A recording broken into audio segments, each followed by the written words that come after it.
So hello everyone and welcome back to the channel. Let's talk inflation. It seems like the topic on everyone's lips at the moment. It's the rate of decline in your country's purchasing power. It's the reason that £100 in 1950 would be worth £3,600 in today's money. And most worryingly, it's the reason that the beloved Greggs sausage roll, vegan is better than the meat one, fight me, has seen a 5% increase in price this year alone. Now, I don't know about you, but the thought of getting 35 sausage rolls for £1 back in the 1950s makes me nostalgic for a time that I never knew. Anyway, inflation. How concerned should we be? Are we heading back to Weimar Republic Germany, where hyperinflation led to such rapid devaluation of the German mark that people were taking literal wheelbarrows to buy loaves of bread, and by the time they got there it now costs 2? What's the most sensible financial strategy in periods of high inflation? Well, my thoughts on the matter happen to align with Warren Buffett's. But before we get to that, if you're enjoying the video so far, then don't forget to inflate the like button. If the media narrative is anything to go by, then it really does sound all doom and gloom, I know. But before you start sweating about the fact that it may soon be cheaper to heat your house by burning your emergency fund as paper fuel, don't worry, we're not there yet. Essentially, conventional wisdom tells us that the way to protect ourselves in high inflation environments is to reduce our spending, number one, and number two, depending on your risk tolerance, look into bonds or stocks. I don't disagree at all. This is extremely sensible advice and alone can often produce returns equal to, if not above inflation. However, I do think that most people are missing out on possibly the most powerful and best performing asset that can make or break their personal wealth over their lifetime, regardless of what the rate of inflation is. And I'll let Warren Buffett give it to you himself. Take it away, mate. The best investment against inflation is to improve your own earning power. Very few people maximize their talents. If you increase your talents, they can't tax it while you're doing it. They can't take it away from you. So if you become more useful in your activities, your profession, doctor, lawyer, whatever it may be, that is the best protection against a currency that might decline at a rapid rate. The best investment, passive investment, I think is a good business. So you've heard it from Big Buff himself. The most powerful inflation-beating asset that you have is you. Now, that might sound anticlimactic, I know, but hear me out. Investing is great, but investing alone may not be enough to protect you in high inflation periods. Remember, financial markets are dependent really on two things. One is market psychology, and two is global macroeconomic events, such as the pandemic, neither of which anyone can control nor predict. Now, I'm a simple doctor. Pseudo hyperparathyroidism makes sense to me. But what will the world look like and what will the markets do in 6 months? I have no idea. Let's take a look at this a bit closer. When reduced to its bare bones, personal wealth is a function of asset value multiplied by investment returns. Let's run some numbers to illustrate. Taking for example the S&P 500, a basket of the 500 biggest publicly traded companies in the US and the default recommendation for a lot of beginner investors.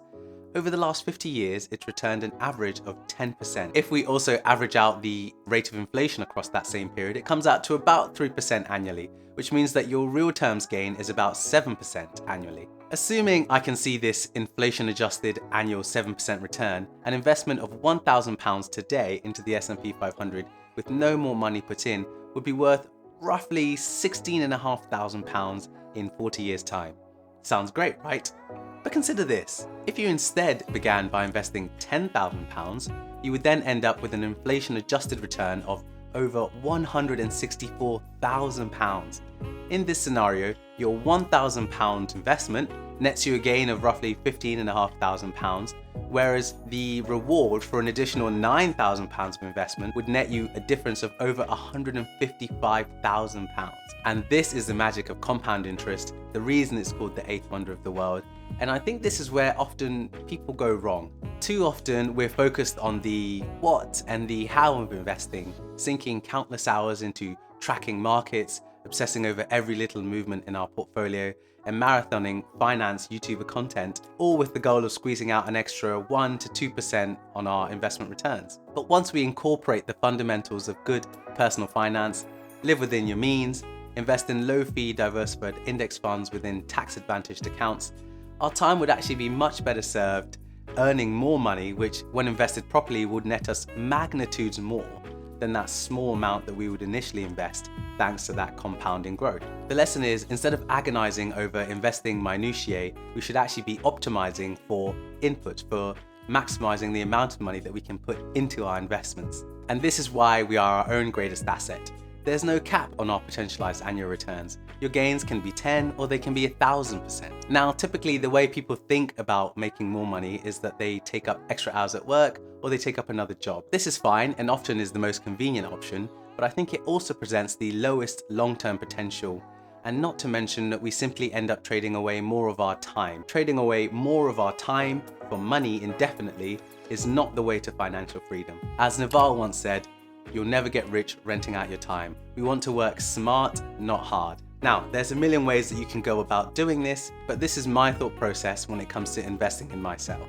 The number one cornerstone habit that we must adopt when it comes to investing in ourselves is lifelong learning. Modern day educational systems come to an end for most people in their 20s after university. However, I would argue that that should only be the beginning of your education. The concept of lifelong learning has been drummed into me as a doctor. To maintain your clinical practice and to be successful, you must maintain your knowledge base and be constantly learning as technology, disease, and practice changes. But really, I think the mentality of lifelong learning is one that is broadly applicable in life for anyone that wants to invest in themselves for the long term. But how exactly do we go about engaging with this habit of lifelong learning? Well, the simplest way is to just read more. As stated in my RDN system video, linked up here somewhere, a study found that 85% of millionaires read at least 2 books or more per month, and overwhelmingly these were non-fiction educational books. While of course the goal is to read more, specifically the goal is to develop core competency in fields that you're interested in and you think would serve you well in the long run. So orientate your reading towards that. We live in an age where if you don't have money, you can get access to free books at the library. If you can't get to the library or just too lazy to do so, then you can access just about any amount of information at the touch of a button from your phone. And if you're too lazy to do even any of that, just wait for Elon to get the Neuralink going and we can just beam the information into our brains. I know that's what I'm waiting for. Apart from physical talents, you have the theoretical potential to become an expert at anything, given enough time and effort. And you don't even really need to be an expert. You just need to be good enough at enough things. Now, this isn't my idea, I don't take credit, but the goal is to be a 7 out of 10. If you can be a 7 out of 10 in enough different skills, then the synergy of these skills will make you formidable in the way that most people are not. For example, I'm only at the beginning of my YouTube journey and by no means an expert. When I started, I knew something about cameras and lighting, and that knowledge was years in the making from working as a photographer prior. Now I'm constantly seeking to learn new skills related to YouTube, such as audio engineering, script writing, and just being a better speaker on camera to you guys. These skills will take time. However, if I can manage to level up in all these areas, become at least a 7 out of 10 across the board, then this skill synergy will improve my likelihood of success dramatically on the platform. Once we do adopt the habit of continued learning, there's 2 ways in which this can translate into protection against future inflation. Number 1, it can increase our intrinsic value, and number 2, it can give us knowledge of business systems that we can then use to establish a side hustle. On the topic of intrinsic value then, this combination of continued learning and skill synergy can lead us to increases in intrinsic value, which may be enough to negotiate higher pay or promotion at work. Let's use my progression as a doctor as an example. As I learn more, as I pass more exams, and as I have more clinical experience, then I can progress in seniority and command higher earning potential. This is both a function of skills and specialization. Skills make you more valuable, specialization makes you less easily replaceable. You don't just want to be any old cog in the machine, you want to be a cog that's both in demand and hard to replace. There's a reason that CEOs earned 351 times more than the typical worker. And this isn't because they worked 351 times harder. It's that they have this specific knowledge and skills mix to be 351 times more valuable than the average worker, at least to the company, and it just makes them that much harder to replace. Specific ways that you can employ your learning to increase your intrinsic value is going on courses to learn new skills, returning to school to gain formal education in a specific field, or just learning at home and showing your boss at work what new skills and value that you can bring to the team that is worthy of more compensation. Now, whilst gains in intrinsic value are fantastic and is one way of leveling up our earning potential, I think the other and more interesting benefit of continual learning is that it will also equip us with the specific knowledge that we can then use to start a side hustle, i.e. we gain a producer mindset. As part of our lifelong learning habit then, we also want to make the transition from having a consumer mindset to having a producer mindset. Most people are consumers. Most people are at the mercy of inflation. Most people never achieve financial freedom before retirement. And increasingly nowadays, people are not even financially free at retirement, with the average UK pension pot sitting at around £62,000, and that's before inflation does its thing and takes a huge bite out of it. You'll never gain financial freedom doing what everyone else is doing. To have non-ordinary success, you must have a non-ordinary mindset and take non-ordinary actions. And this is where having a producer mindset comes in. As the old adage goes, instead of trying to dig for gold, we should start selling shovels. Get yourself a side hustle. There's a reason that 65% of self-made millionaires reported having at least 3 streams of income, and nearly half had 4 streams of income. And within those streams of income, one of the biggest, if not the biggest stream, was having a business that they launched themselves as entrepreneurs or invested into and owned a piece of. And then they would use that business as a launch pad for generating even more streams of income.